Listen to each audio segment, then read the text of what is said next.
see how you can be more effective as a country towards our crime-fighting efforts. And I think the reason why you have business and government in the room, it's because we realize and we appreciate that if business doesn't come to the party,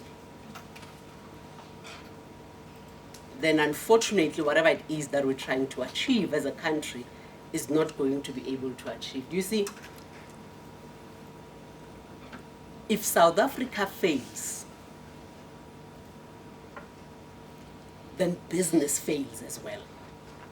And the problem that we're facing as a country of lawlessness, which is what you're trying to solve for here this morning, requires both government and business to look at how we are actually going to deal with it. So General Major Matonzi, thank you very much, I think, for your willingness to partner with the business and the private sector to look at how we can actually leverage our systems, our resources, our people, to ensure that we actually do a better job in our crime-fighting efforts.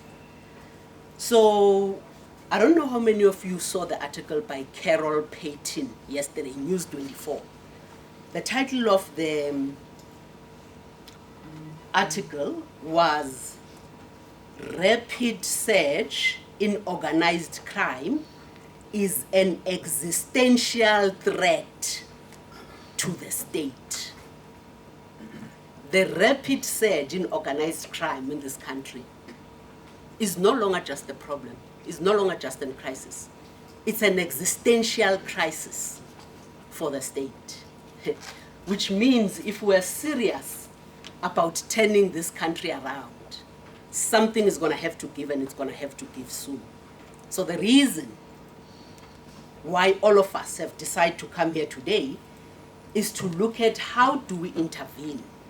What are the interventions that we need to put in place, and how do we answer what we are all confronted with, not just as businesses, but as South African citizens? So the article was reporting on a study done by the director of the Global Initiative Against Transnational Organized Crime, Mark Shaw. And it shows that South Africa is witnessing a dramatic expansion and legitimization of organized crime, which is rising rapidly, with dire implications for the economy and the country's stability. As I said earlier on, the article says, organized crime is a threat to stability and to the country's democratic institutions. So we are recording an alarming rise in extortion, and I don't need to tell you this, you guys know, you deal with it every day, in extortion, in kidnapping, in organized robbery, in organized violence, in corruption, in theft of critical infrastructure, in illegal mining, in taxi, industry-related crimes, in cybercrime, in economic, and you name it, we have it as a country. And when you look at what the graph is going, unfortunately for us, it's going up. It is a recipe for disaster.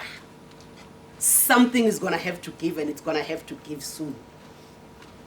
Now, this study that was done by Dr. Mark Shaw says that as a country, we are sitting as number 19 on the criminality index.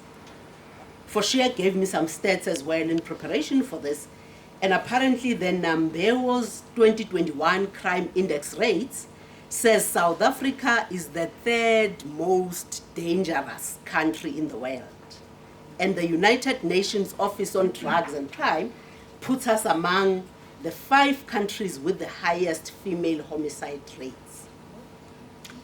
So ladies and gentlemen, that is what you are up against. And that is what I believe is going to be the center of your deliberations for the next 2 days. I believe that is what you're going to be trying to solve for. Good luck. You need it. I sincerely mean it. And I really hope that you can find a breakthrough in your deliberations for the next 2 days. So, lawlessness is what we are trying to solve for.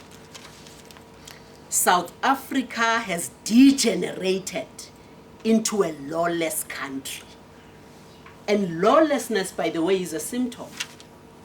So I think we'll be mistaken if we try, and I'm not saying we shouldn't try to do what we're trying to do here, but I really think we'll be mistaken if we try and solve for the symptom. For us to be able to deal with this thing, you're going to have to look at the root.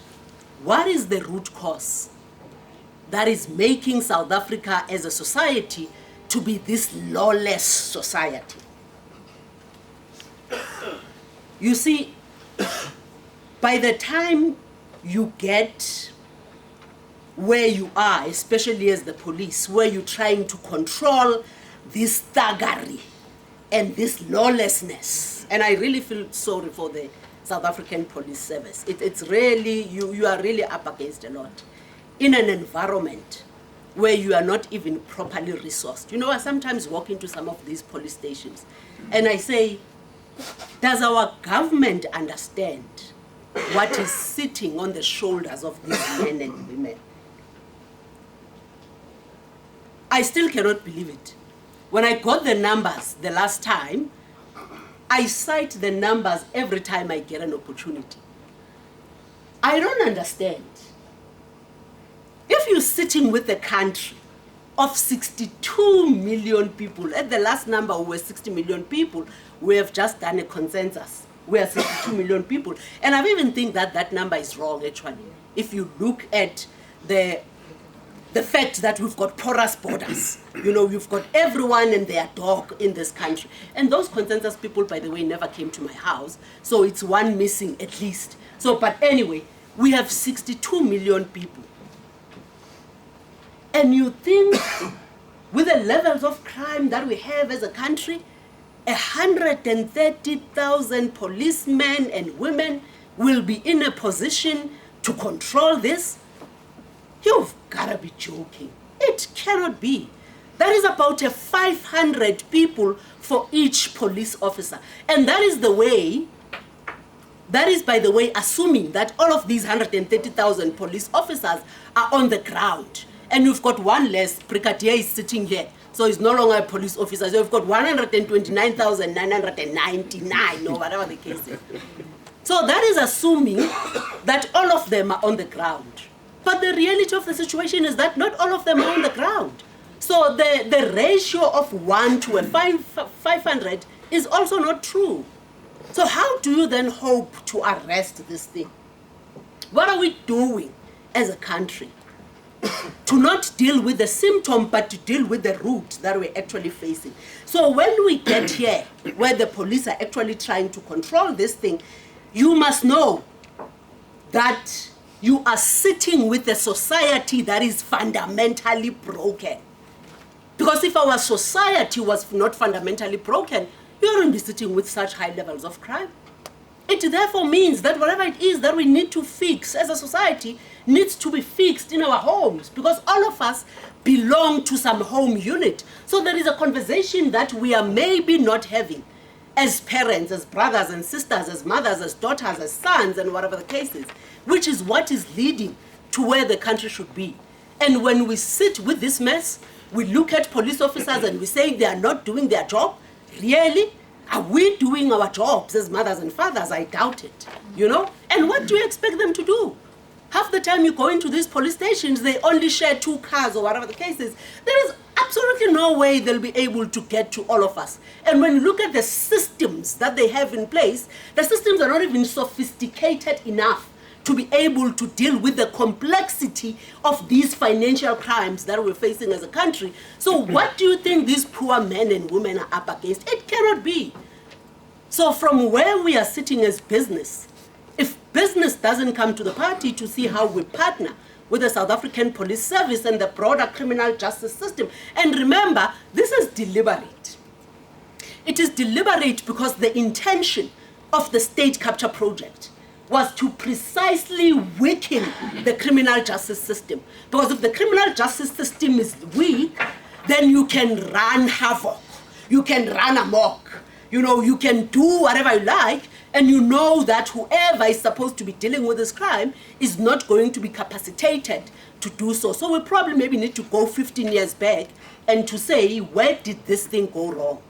And how do we actually fix it? So if you ask me, we don't have a lawlessness problem, we've got a leadership problem. South Africa is devoid of leadership. You know, I was watching a